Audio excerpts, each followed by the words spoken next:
Hey everybody, yesterday I did a live stream and at the tail end of it, my buddy Christian James, who I absolutely adore, hopped up and we chatted for a little bit about some of the ideas that are in my book that just came out.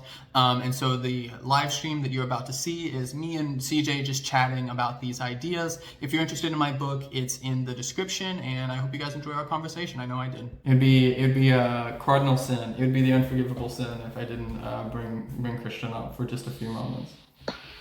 I was going to be so disappointed in you, young man. Oh yeah? Why is that? Oh, for not letting me up. I've been calling for the past 5.5 minutes. Well, I was talking to the other guy. We're trying to talk to the other guy. Yeah. I talking is a bit of a generous word. Yeah. I have legitimate questions about this. But we can talk about it later, I guess.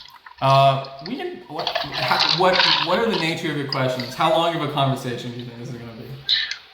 Well, I mean, listen, I don't know. It depends on how good your answers are. Tell you what, I'll commit 30 minutes to you because you're worth it. Okay, that's true. I am worth it. Yes. I am. I agree. Okay, well, so... Did you read my book? Maybe start here. Listen, I have so many books to read, I promise I will read it. But I have not read it yet. Okay. But I'm not gonna lie to you and say that I did. That's fine. I appreciate that. And inflate your ego. It literally couldn't get any bigger, so I'd have to, we'd have to worry about that. But okay, so the prompt is, according to the Bible, Jesus' death was not enough to save you.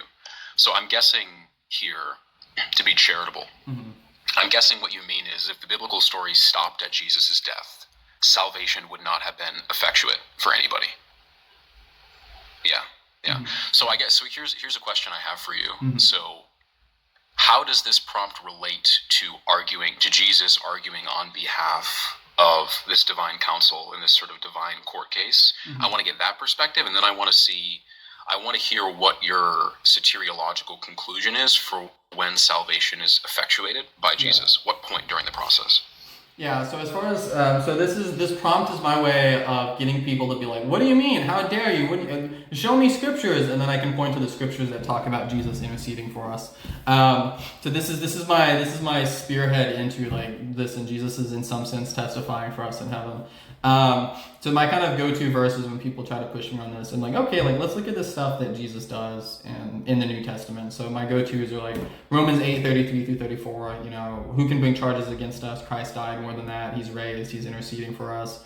And then something like Acts 5:31, I think it is 31 or 38, where it's God exalted Jesus to give repentance to Israel and for forgiveness of sins. So it's like the forgiveness of sins is connected with the exaltation of Jesus, which comes after the stuff that goes on in heaven. And then I can just gesture vaguely to the whole book of Hebrews. But if you put the screws to me, I'll say most explicitly something like Hebrews 7:25, which says we're able to be saved to the uttermost because of the intercession because Jesus is always present to make intercession for us.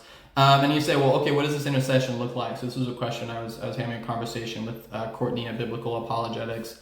And I would say, okay, yeah, like when I think about what Jesus' intercession for us looks like, I'm going to point to something like Hebrews 2, I think it's 14 or 15, I think it's 2:15, where it says, in the midst of the congregation, he sings our praises. He's not afraid to call us his brothers. Like that's what I'm picturing here of the intercession of Christ. And so I think this is all efficacious of, disbarring the devil, because the application of Jesus' blood is something that goes on in heaven after his death, and the conquering of Satan and his disbarment in Revelations 12:7 through 11 is connected both with Jesus' blood. He was conquered by the blood of the Lamb, but also the word of their testimony. And this is not something I've talked about a lot in my lives, but I think it's interesting also that the conquering of Satan is connected to testimony. It's connected to that. And if someone says, oh, well, that's just the testimony of, the disciples on the earth, I'm going to point to sections in scripture where I think it's Paul says something like, us apostles, we've become spectacles to the cosmos, to both men and to angels, or, these things of salvation. These are things that onto which angels long to look. And then this idea, as that I've talked about in Ephesians 3:10 of we communicate things to those in heaven, stuff like that. So have you considered Catholicism? What's funny is Orthodox people say the same thing to me.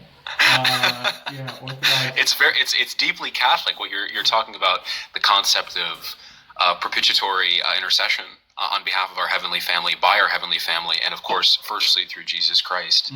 I don't think any serious Christian would disagree that Jesus' death was not sufficient to save us.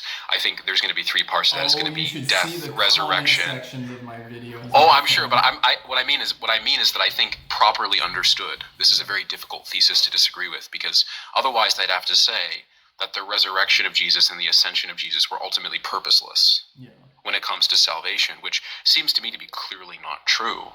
So I think different portions of salvation are effectuated at different portions of Jesus's life. So like one part of salvation is effectuated at his incarnation. The human will and the divine will are linked in some fundamental way.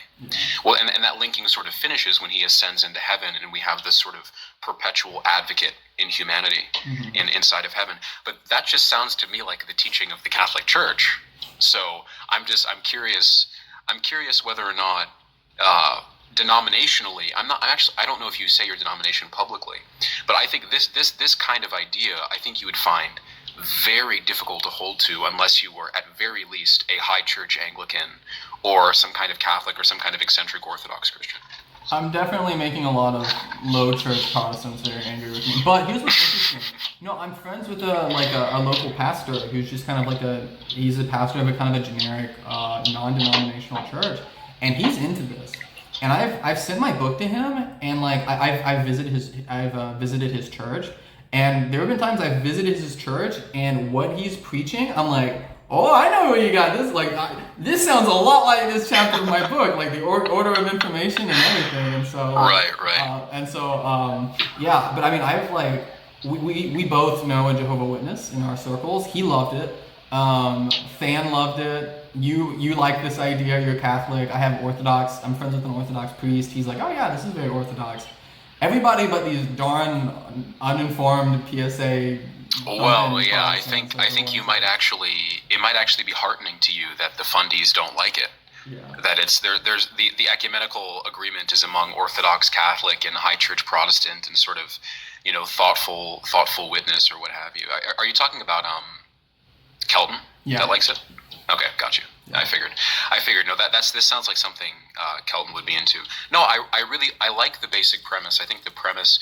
One of the things I love about soteriological models is I think the best soteriological models tell a kind of intriguing story. It makes it easy to remember. It makes it useful for devotional purposes and for building a relationship with Christ. So what I love about this is that it paints Christ as what I think Christ is fundamentally, which is an advocate, right? Somebody who stands kind of on behalf of humanity and transfigures each and every one of us to be more like him. And so that Christification process, that sanctification process, I love how well it plays with Catholic intercession of saints, how well it plays with Catholic intercession generally. It seems to me, especially on the patristic data for intercession of the saints and intercession of Christ for effectuating salvation, it seems to me like this view probably should be more common in the dialogue on soteriology, and hopefully this book, to whatever extent that it's good, I think it's good because you wrote it, but obviously I haven't read it all the way through or at all, right?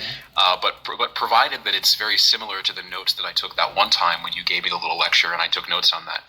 That basic idea I found very intriguing, and I found myself more often when I'm talking with especially secular people describing Jesus as a divine advocate and using that kind of language because I think it pairs very well with a kind of friendly secular language of allyship and advocateship that I think could be really useful in kind of pulling people into the idea that Christ is not.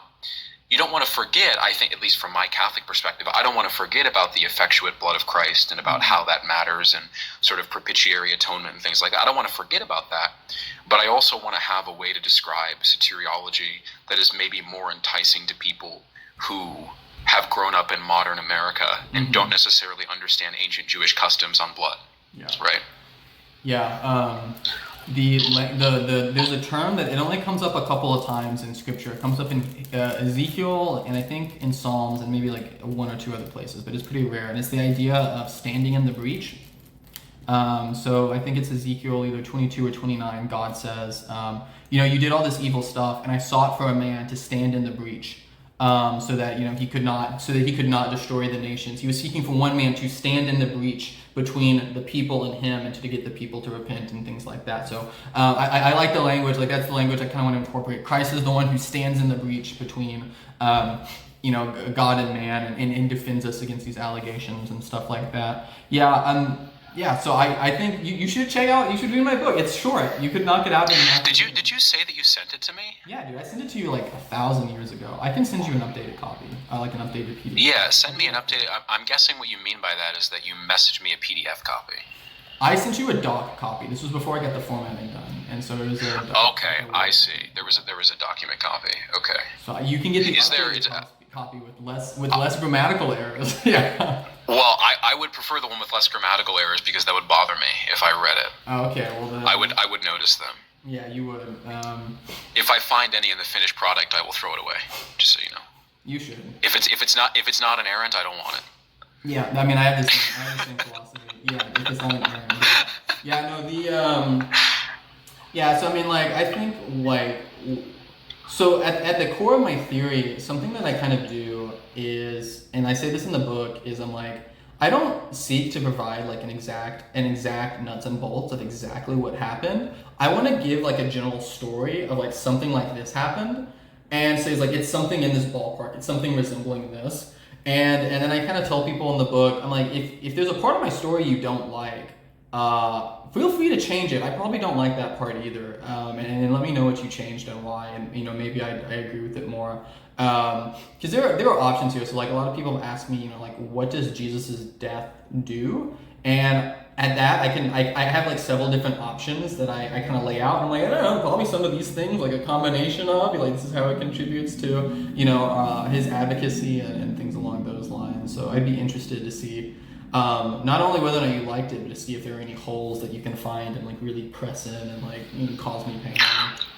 Well, I imagine that I'll have probably Catholic preferences on describing the different segments on exactly what's being done. Mm-hmm. Where when I think of Jesus' death, I think of us sort of dying and rising with Christ. Mm-hmm. Of course, through water baptism, but also just generally. Yeah. And I think of Jesus going all the way down to the lowliest sinner and to the person who is kind of the most estranged. And by dying, Jesus reaches out and advocates on behalf of every last person. Mm-hmm. And without that death, without going to the very bottom of the barrel, there would have been people who would have been, if you will, lost in the breach, mm-hmm. to use your language. And I think it makes sense for there to be a death as a sort of prefigure, mm-hmm. for coming back to life for us, mm-hmm. dying and rising with Christ. I would say through the propitiatory sacrifice of the Mass. Mm-hmm. You might say something like through, saving faith made effectuate by grace, lived out and worked out in love, or something like that, yeah. Which I agree with too. I just put more of an emphasis on the sacraments and the church, etc. But let me say this, and you can tell me what you think about it. So, like, I was talking with Courtney at Biblical Apologetics the other day, and we had a good conversation. She's a penal substitution atonement person, but she's not like the Craig variety, and so we had a good talk, and it's on my YouTube. But like something I was chatting with her about, and this is one of our points of disagreement, is so we both think that like there's an accusation that's kind of coming against us, like maybe against God. Like, so there's this accusation, like, there's this debt that's owed or to Satan or something. Like, there's this debt, like you have to do this. I'm owed this. And the penal substitution person says God pays the debt. So like there's this accusation of a debt and God pays it, and then he's like, bam, wham, bam, thank you, man. Whereas like the position I'm coming about is there's this allegation of the debt, or like the way I phrased it in a message to her, is just like the allegation of the damages and you owe me. And what Christ does is what God does, or Christ does, however you want to cash it out, is it isn't that he's like, okay, yep, you're right, I have this debt, I have to pay it, boom. Rather, he just defeats the allegation. Like he slaps down the claim that there is something owed. Like he takes the record of debt and he nails it to the cross. He sets it aside, says, nope, that's not it. And so I kind of compare this almost to like a judge who has a case brought before them, and because of what Christ does, he can dismiss it as being without grounds. Does that make sense? Do you see the kind of distinction here of like how? Yeah. In one case, the allegation is true, and and therefore paid for. Yeah. And in the other case, the allegation is dismissed on grounds of it being, false, or on grounds of it being insufficient, or what have you. Mm-hmm. Yeah. That's it. I mean, again, that seems basically right.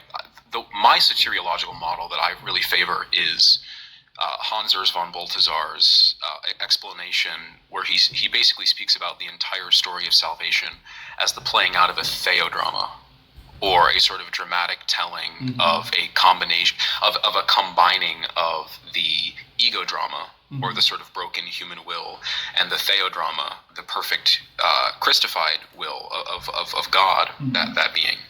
And the story of salvation is a dramatic unfolding of the transfiguration of what it means to be human, back into what it meant in Eden. Yeah. Which was, they stood in the garden and they were naked and they were not ashamed, right? That sort of refiguring of that. So I really like the way that Balthasar puts it, because there's kind of there's an emphasis on it being a story, and I think storytelling is precisely how God has engaged with humanity for forever. It's like stories are really meaningful. They communicate really, really effectively. So I love the idea of a theodrama, of a dramatic story. That's what Scripture is fundamentally. That's what I like, as far as I'm concerned. Yeah, you might, based on what you said there, you might find some of the stuff that I have to say about Adam and Eve in the garden and what Christ does, his obedience. You might find that interesting, because I kind of, like, what I say kind of is almost recapitulation-y, in the sense that I'm like, I say, okay, like Adam and Eve did this stuff in the garden. There was like this rebellion, like they oriented themselves towards the devil. And so like this leads to a type of allegation that's brought against us. And I say, okay, what Jesus does is he perfectly orients himself to the Father, both in life and after his life and the death in heaven, when he offers himself to the Father. And so that this Jesus, as kind of our representative, who perfectly orients himself to the Father in this show of obedience, that undercuts and defeats any allegation that is brought against us based on the grounds of Adam's disobedience. And so the kind of way I say this is like, listen, if the devil could make any headway in the divine council because of Adam's disobedience, then surely God can make headway in the divine council because of Jesus' perfect obedience. And so that's something you might, that's just kind of something, like the thoughts I have about that kind of trickled in when you were mentioning the theodrama and the stuff about the garden. So you might find that interesting. No, I think that sounds quite right to me. I mean, the idea that the original sin of Adam, sometimes it's called in Catholic circles the necessary sin, right? This sort of deterring from rightful praise to wrongful praise, right? This sort of we become sick in our addictions to. The way that I've often put it before is we substitute the creator for the created. That's sort of the basic, if you will. That's the heart of sin. Sin being a privation of the good, or being an absence of goodness. Well, what's the absence of good? You're worshiping this sort of piecemeal articulation of the goodness of God, but not goodness itself, or love itself, or what have you. From my perspective as a Catholic and a classical theist, so what I look at it is something like this, which is, it's quite right to say that the human being was disordered in the fall. And we no longer had the capacity, absent God's grace, to find ourselves oriented with God in any meaningful way, right? There was always common grace that God was giving to righteous people throughout the ages, but the sort of specialized grace that comes from specifically Christ's work, that's something that is effectuated in the new covenant, right? So I think what we see in the story of Christ is really four mysteries. The incarnation, we see a mystery in the crucifixion or the passion narrative, right? How Christ suffers on our behalf. And on your view, suffers those allegations on our behalf in the passion narrative. And then we see the resurrection. And then the part that I think is probably the most underrated is the ascension. It's really important that Christ ascends to heaven, because if Christ is just kind of this distant figure floating above the earth, it's not entirely clear what the purpose of this was. It's like, sure, Christ became man so that man might become like God, right? That's true. That's true of the incarnation. Okay, well, then Christ was crucified, and Christ crucified shows us the ultimate expression of love, right? There's a terrible beauty to the cross. Christ performing the ultimate act of self-sacrifice. Love is just to will the good of another. So that's the perfect sacrifice. And then you have the resurrection, which is the defeating of death, the breaking of the chain, where the necessary sin of Adam becomes the necessary life of Christ through God's grace. So you sort of see that, but what does the ascension do? Well, I love your articulation of it, because if Christ ascends to this kind of divine court, right, and finishes arguing the case, well, what happens at the end of every court case? A ruling is made, right? So you sort of see this imagery of Christ's ascension is it's not a verdict of not guilty, it's a verdict of innocence. And that's not the same thing, right? Human beings' guilt, as far as original sin, didn't suddenly disappear. But what did happen is the allegation was fundamentally crumbled. Because even if it is the case that human beings could never properly orient themselves to God in the absence of Christ, what does that matter if Christ is risen? What does that matter if Christ is ascended? And I think that allegation, it doesn't merely get accepted and rejected, it crumbles. It's a total victory by Christ over this allegation completely.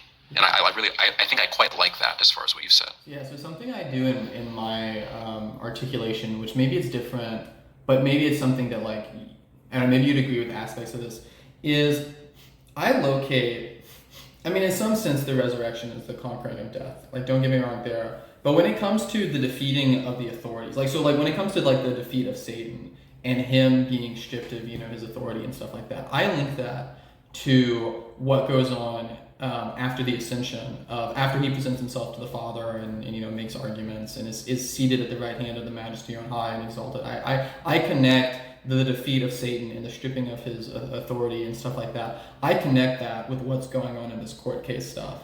And one of the kind of texts that I reference for this in my book is Daniel 7, where the Son of Man comes to the Ancient of Days, and really, like, short and sweet it, all authority is given to him. But then in the explanation of that scene a little bit later down by the angel, he notes that it's the court set in judgment, and then all authority was taken from the horn and given to the Son of Man and the saints of the Most High. So it's like the stripping of authority from Satan and the winning of this cosmic battle, this Christus Victor stuff. I connect that with the winning of this cosmic court case, and then that leads into this type of exaltation of Christ and things like that. Yeah, none of that to me strikes me as incompatible with my view. I mean, I think by virtue of my Catholicity, tend to put a focus on I think the resurrection is, and I know that you agree with this, I think the resurrection is the principled example of the defeating of death. Yeah, I think it's the principled example.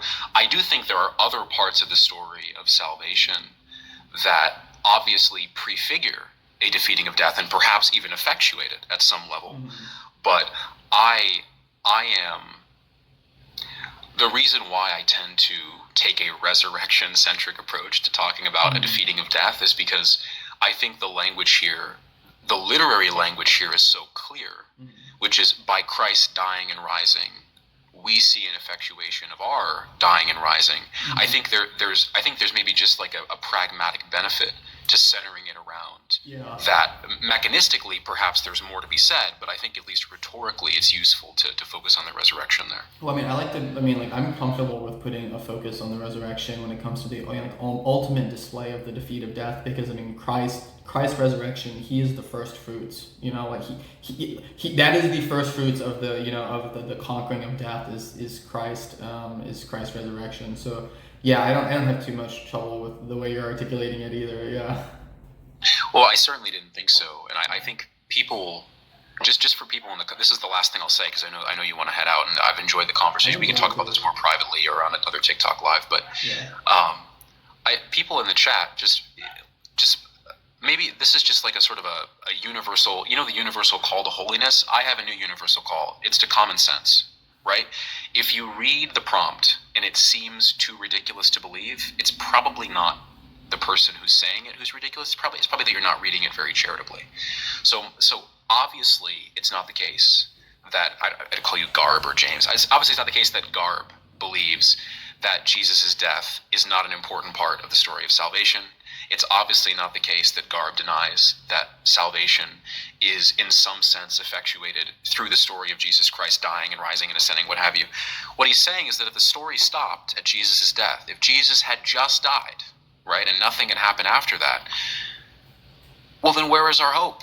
It's certainly not in the living God, right? Mm-hmm. I mean, that seems to me to be plainly obvious. So I think we have kind of a non-serious soteriological approach, I think, by a lot of people, especially in America. This is a uniquely American phenomenon, I think, where people tend to hear things like Jesus' death was not the end of the story of salvation, and they go, well, what are you, some kind of heretic? It's like, okay, well, hold on. Are you saying that Jesus didn't have a once for all salvation? It's like, oh my gosh, relax, right? Yeah. What's being said here is that each part of the story of salvation, the incarnation, the passion narrative, the crucifixion, and ultimately the death and rising of Christ and the ascension, all of these, they're absolutely instrumental in the full Christian story. And to stop the Christian story at the death, or to only put a focus on the death of Christ and not talk about his rising and not talk about his ascending, is just to make a deep theological mistake. It's deeply unbiblical, as James has pointed out, as Garb has pointed out, and it's not a ridiculous statement to be made. So I would encourage people, and this is rich coming from me, to talk a little less, right? To listen a little more, and find themselves in a better position to understand what someone is saying before you accuse someone of basically being a mouthpiece for Satan. Yeah. I've literally had people slide into my DMs or say on this chat or put in the comments in my videos that I'm a false prophet. I had someone DM me saying, why are you a false teacher? I've had people message me asking me if I'm an atheist now, which I don't know how you got from A to B. Like, I don't know. It's like, yeah, you got me, guys. I just wrote this big book in which I reference like a ton of scripture about how Jesus saved us. Yeah, I just did that because I gave up on the idea of God. Like, what in the world? Yeah. Right. If you read the book, you can definitely tell that you don't think that theism is true. You know, if you read the book, by 50 pages in, this guy's clearly an atheist, by the way he talks about this, but yeah. Yeah. As we've been chatting too, and like when we were chatting initially when you came in, I don't know if you saw the live stream, but it was filled with people being like, "You're heretics, you're liar." Like, oh yeah, and it kept going. By the way, I almost wonder, because I know that ignorance never ceases, just like wonders never cease, ignorance never ceases. I wonder. I'm gonna be nice. I'm gonna stop talking. You're too kind. I'm on my happiness arc. I too. Let me tell I'm you on a bit of a happiness arc. I can thank Alyssa Marie for that, for me being on my happiness arc.